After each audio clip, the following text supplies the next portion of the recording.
മിക്കോയാൻ ഗുരേവിച്ച് 21 6 പതിറ്റാണ്ട് നീണ്ട സേവനം.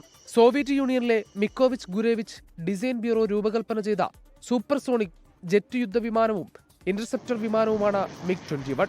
4 ഭൂഖണ്ഡങ്ങളിലായി ഏകദേശം 60 രാജ്യങ്ങൾ MiG-21 പറത്തിയിട്ടുണ്ട്. വ്യോമയാന ചരിത്രത്തിൽ ഏറ്റവും കൂടുതൽ നിർമ്മിക്കപ്പെട്ട സൂപ്പർസോണിക് ജെറ്റ് വിമാനം. 1963 MiG-21 ഇന്ത്യയിലേക്ക് എത്തുന്നത്. പിന്നീട് 800-ലധികം MiG-21 വിമാനങ്ങൾ വ്യോമസേനയിൽ ഉൾപ്പെടുത്തി. 2024 കണക്കനുസരിച്ച് ഏകദേശം 40 MiG-21 വിമാനങ്ങളാണ് വ്യോമസേനയിലുള്ളത്.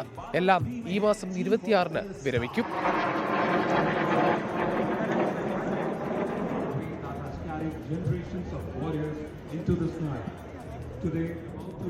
ചണ്ഡീഗഡ് എയർബേസിൽ നടത്തിയ വിരമിക്കൽ ഡ്രസ് റിഹേഴ്സലിൽ അവസാനമായി MiG-21 വിമാനങ്ങൾ ആകാശത്തെ പ്രകടനം കാഴ്ചവെച്ചു.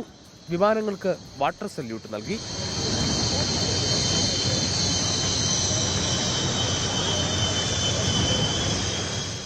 വൈകാരിക മുഹൂർത്തമെന്ന് എയർഫോഴ്സ് വക്താവ് wing commander Jaideep Singh. It is an emotional moment for everyone, all the pilots who flown, in fact for the Air Force, since MiG-21 has served for more than 6 decades.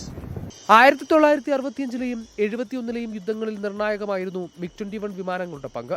East പാകിസ്ഥാനിലെ എയർഫീൽഡുകളിൽ bombing നടത്തിയത് MiG-21 വിമാനങ്ങളായിരുന്നു.